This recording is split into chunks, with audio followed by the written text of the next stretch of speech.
1인 1교회 주일 오전 예배 시작하겠습니다. 1인 1교회 예배입니다. 아프리카 TV.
오늘도 요한복음 1장 읽도록 하겠습니다.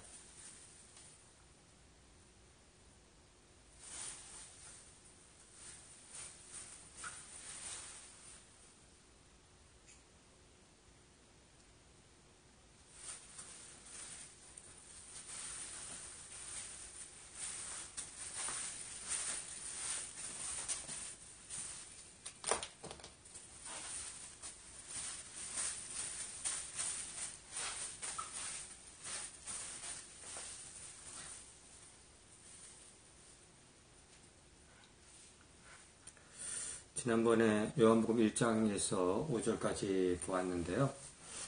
태초에 말씀이 계시니라. 이 말씀이 하나님과 함께 계셨으니 이 말씀은 곧 하나님이시니라.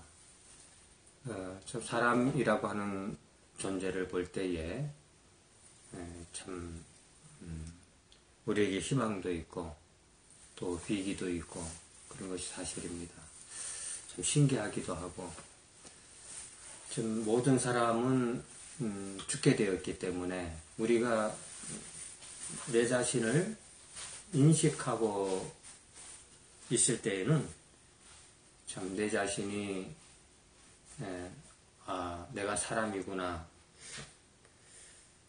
그 순간을 알면서부터 또 사람에게는 또 죽음이 있는 것이구나, 이런 것들을 알 수 있게 됩니다. 어떻게 보면은 사람은 그대로 있는 것이 아니고 늘 변화를 하게 되죠. 우리가 어린 아이로 있을 때도 있고, 또 우리가 청소년으로 있을 때도 있었고, 또 장년, 또 노년, 이렇게 사람은 언제나 변하고 있는 것입니다. 그런데 이 변화의 능력이 얼마만큼 어떻게 변하는지 우리는 인식할 수가 없어요. 그래서 우리가 어린아이였을 때도 언제나 나였고, 또 우리가 청년이 되었을 때도 언제나 나였고, 그리고 노년이 되었을 때도 그때도 나라고 이렇게 인식을 하는 것입니다.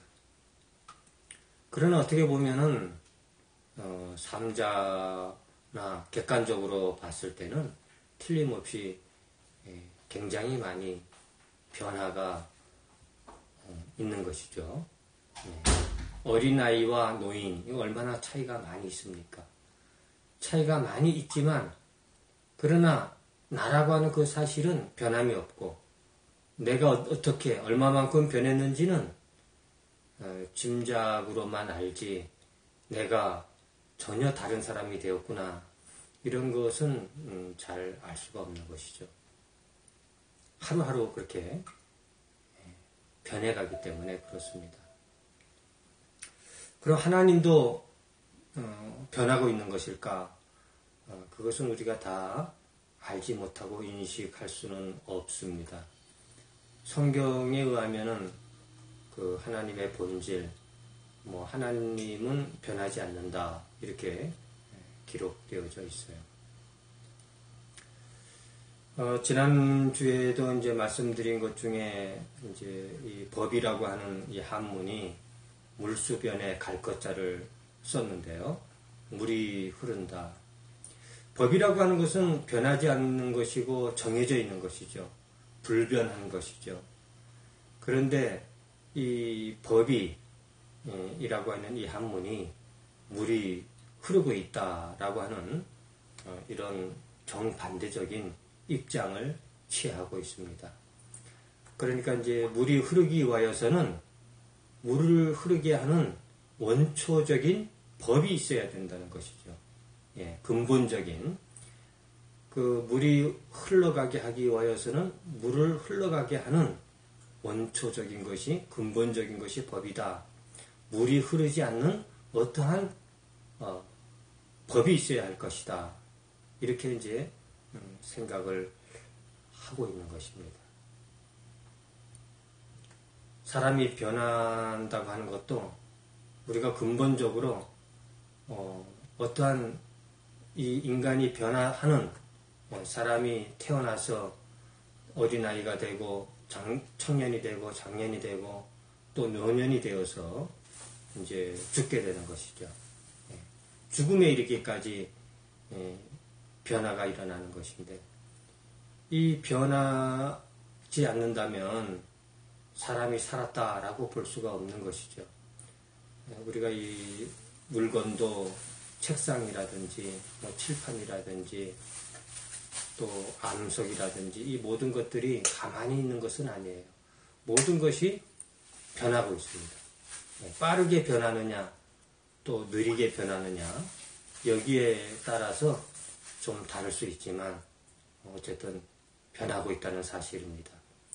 변하지 않고서는 살아있다라고 볼 수가 없다. 그래서 우리가 죽음 이후에는 근본적인 하나님의 위치에 우리가 함께 동등하게 서게 될런지도 모르는 일입니다. 어쨌든 그 만물이 그로 말미암아 지은 바 되었으니 지은 것이 하나도 그가 없이는 된 것이 없느니라. 그 예수님에 관련해서 말씀하신 것이죠. 그래서 어떠한 모든 법칙에 우리 예수님이 함께하고 계시다. 함께 했기 때문에 이 모든 우주 만물이 어떠한 법칙에 의해서, 어떠한 법에 의해서 운영되어지고 있다.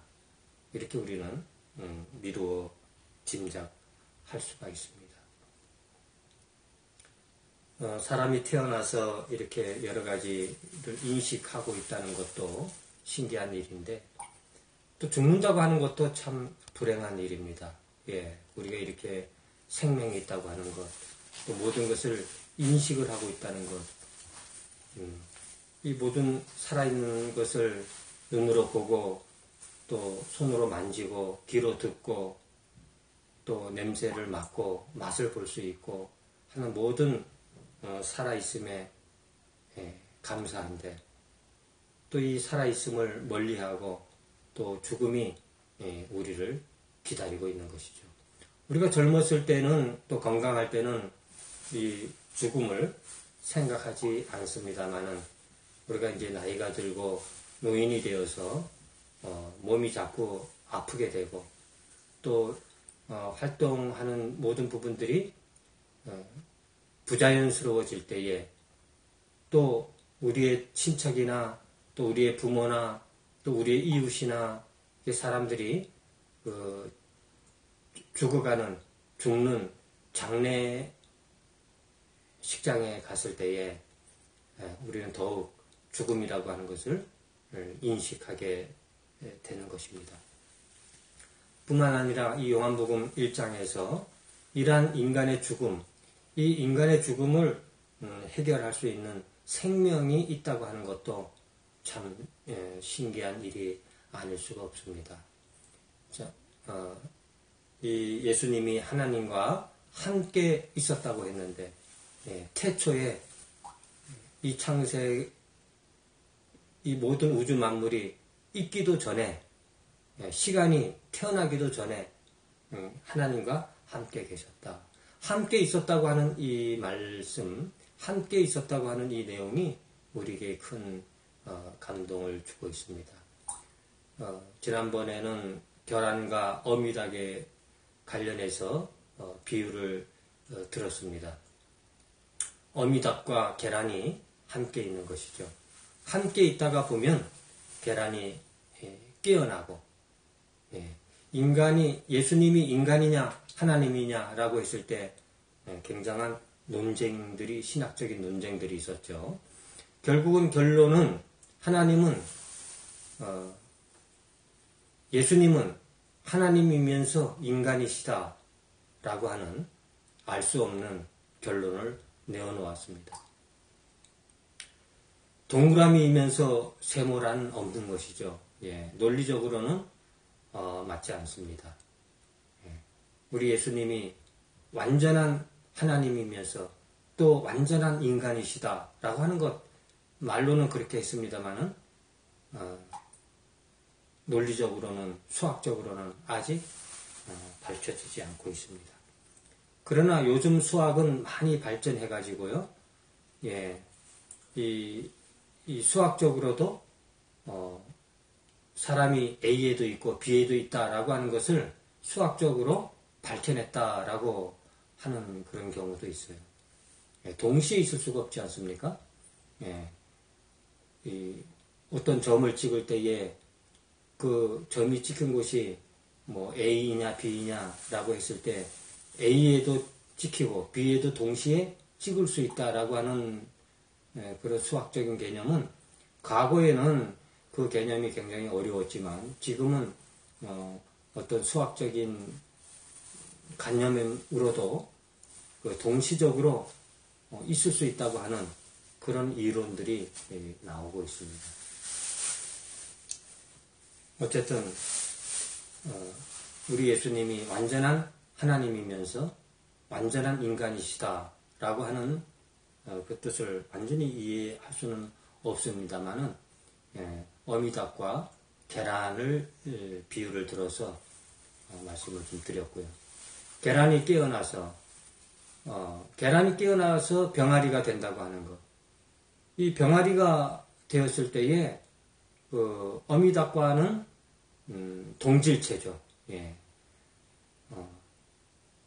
인격적으로는 동일하지는 않지만 본질적으로는 어미닭과 같은 류의 그런 동질류를 가지게 되었다. 그래서 병아리는 자꾸만 날개가 나는 거 아닙니까? 날개가 나서 또 날개가 자라서 어미닭과 같은 그런 능력을 행사할 수 있게 되는 것이죠. 예수님뿐만 아니라 우리 사람도 어떠한 이러한 과정이 있지 않느냐. 예. 우리가 알에서 태어나는 것처럼 다시 하나님의 생명을 가지게 된다면 아주 신기한 일이겠지만, 놀라운 일이겠지만, 또 있을 수 없는 사람의 상식으로는 있을 수 없다라고 생각도 들지만, 그러나 우리가 태어난 것 자체, 우리가 지금 이 생각하는 이것 자체가 신비요, 신기하며 참 놀라운 일이라고 아니할 수가 없습니다. 그래서 그 안에 생명이 있었으니 이 생명은 사람들의 빛이라 이렇게 말씀하고 있는 것이죠. 네. 빛이 어두움에 빛이 돼 어두움이 깨닫지 못하더라. 하나님께로부터 보내심을 받은 사람이 있으니 그의 이름은 요한이라. 그가 증언하러 왔으니 곧 빛에 대하여 증언하고 모든 사람이 자기로 말미암아 믿게 하려 함이라. 그는 이 빛이 아니요 이 빛에 대하여 증언하러 온 자라.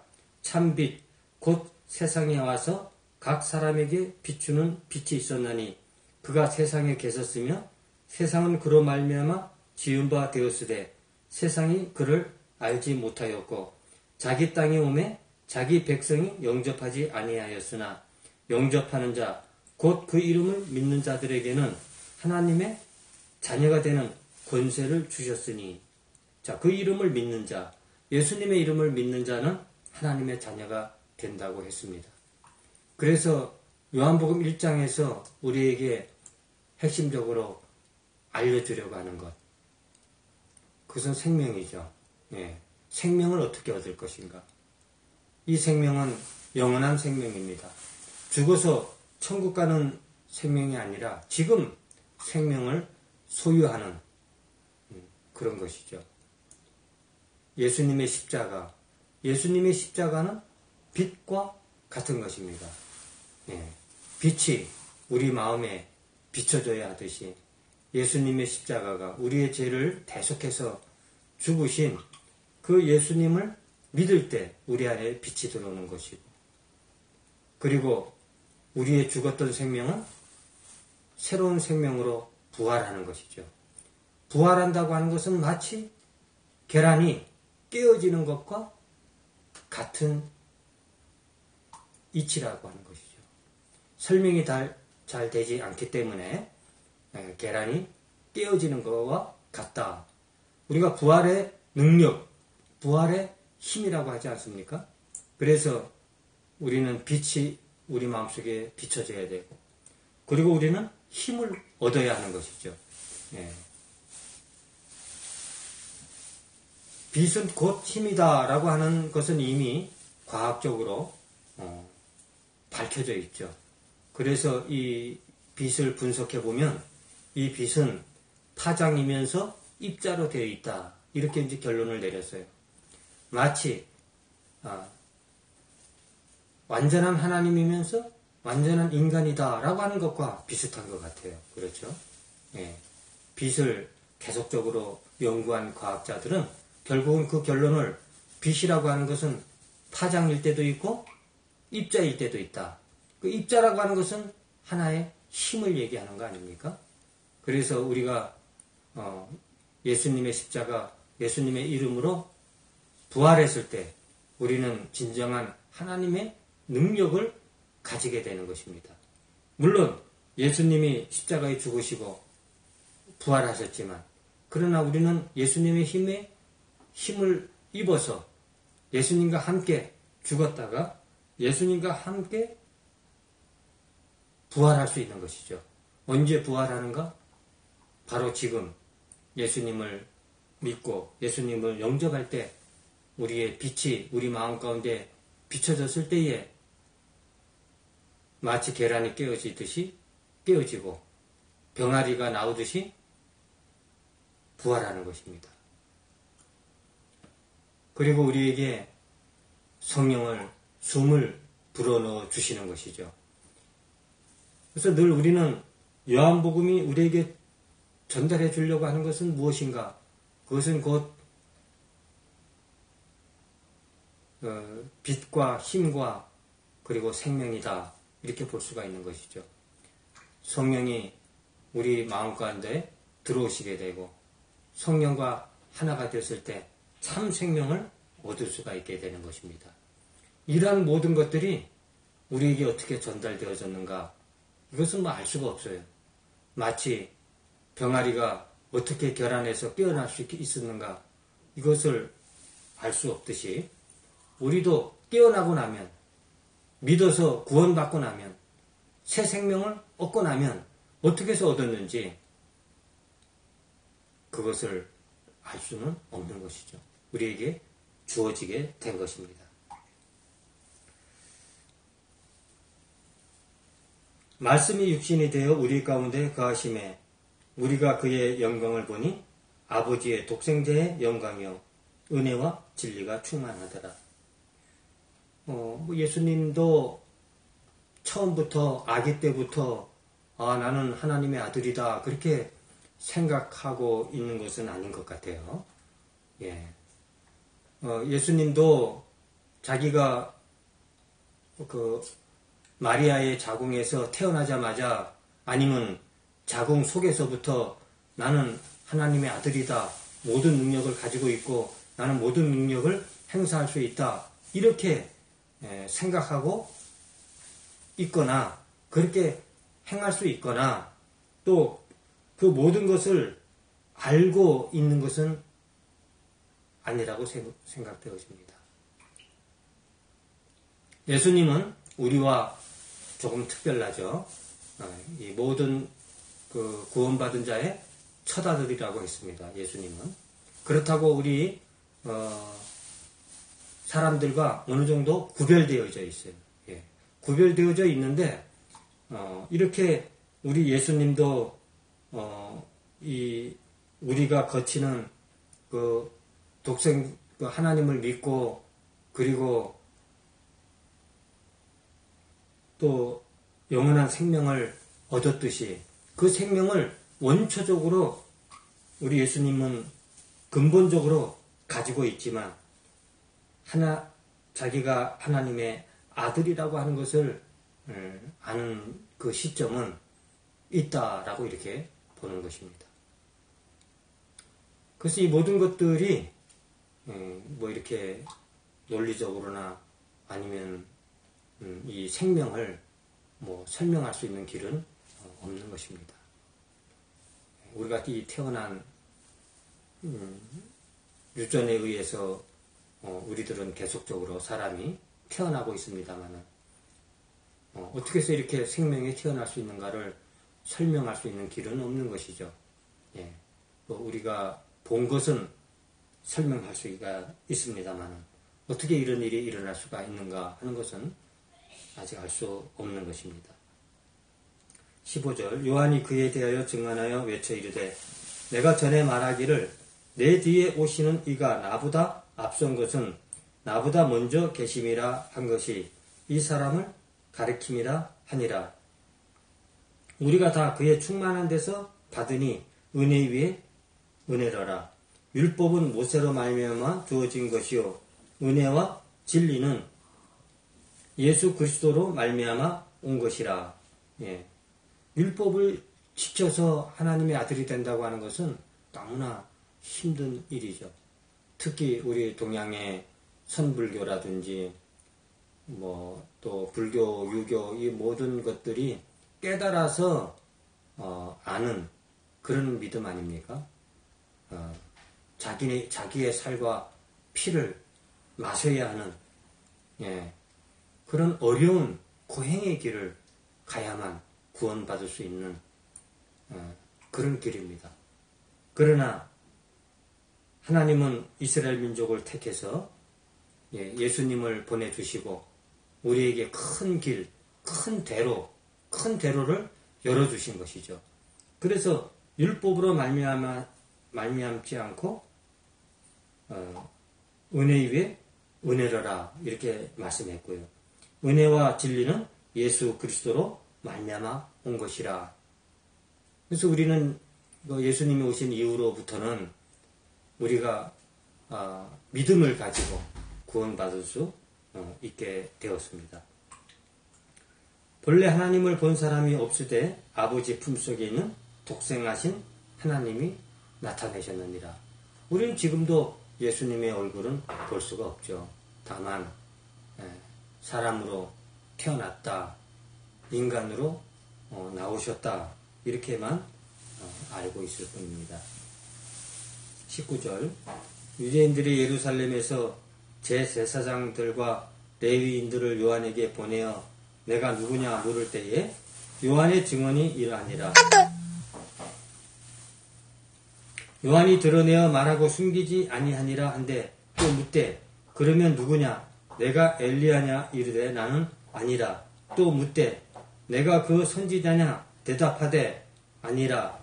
또 말하되 누구냐 우리를 보낸 이들에게 대답하게 하라. 너는 내게 대하여 무엇이라 하느냐 이르되 나는 선지자 이사야의 말과 같이 주의 길을 곱게 하라고 광야에서 외치는 자의 소리로라 하니라. 침례 요한은 예수님의 길을 예비하는 자라. 이미 성경에 이렇게 기록되어 있다라고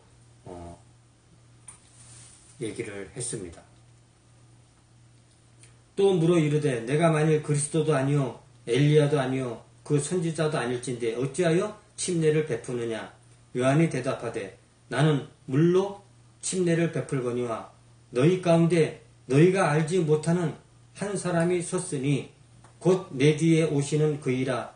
나는 그의 신발끈을 풀기도 감당하지 못하겠노라 하더라.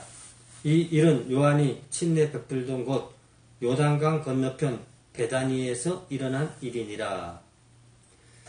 이렇게 많은 교회들이 생겨나고 또 많은 사람들이 교회를 가고 또 성경 말씀을 읽고 이렇게 되는 것이 참 신기한 일입니다. 우리가 불쑥 믿음으로 구원받는다 하더라도 어느 날 생뚱맞게 예수님을 곧바로 믿고 구원받기란 참 어려운 일이에요. 또 이렇게 하나님의 말씀이 이 땅에 많이 퍼져 있고 또 교회가 많이 생겨나고 그리고 수많은 사람들이 하나님의 말씀을 읽고 또 기도하고 이런 가운데 신앙생활을 하고 있습니다. 이렇게 된다는 것 자체가 너무나 신기한 일이죠. 이 나라에 불교가 온 천지에 꽃을 피우고 또 유교가 이 나라에 꽃이 만발하듯이 만발하고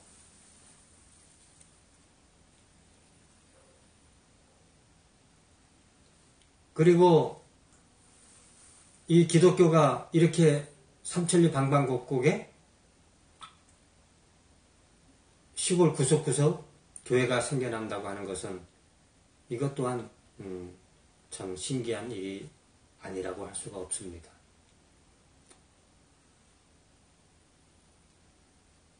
예수님을 믿기 위해서 교회를 가고 또 예배를 드리고 하나님의 말씀을 읽다가 보면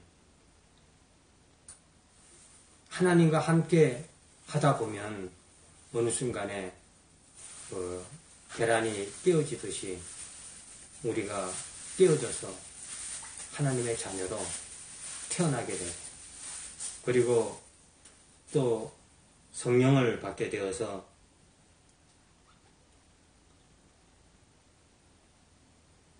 영원한 생명을 얻게 되는 것입니다. 이러한 모든 것들이 그저 신기할 따름이죠. 그러면 예수님을 몰랐던 시절은 어떻게 되느냐? 불교 시대는 어떻게 되느냐? 또 유교가 번성했던 시절은 어떻게 되느냐? 이렇게 질문할 수도 있는데요. 거기까지는 어떻게 다 이야기할 수가 없습니다. 구원받지 못한 사람들은 어떻게 되느냐? 우리는 어떻게 생각해 보면은 우리 태어나서 이렇게 하나님의 말씀을 읽고 보고 이렇게 하고 있습니다만은 이 세상에 빛을 보지 못하고 죽은 사람도 너무 많이 있을 거예요. 예.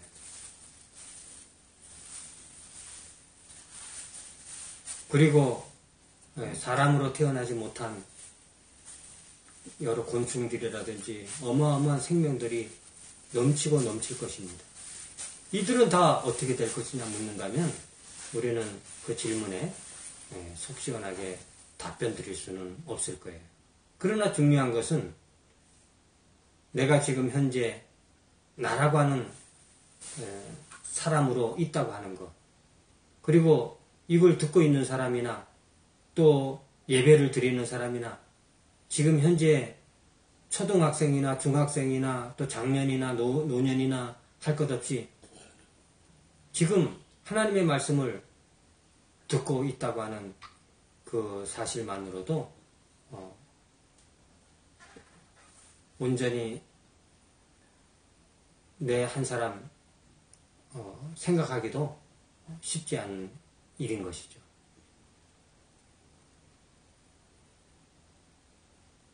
나 한 사람 구원받았다고 하는 거, 영원한 생명을 얻었다고 하는 거, 이것이 하나 귀한 일 아닙니까?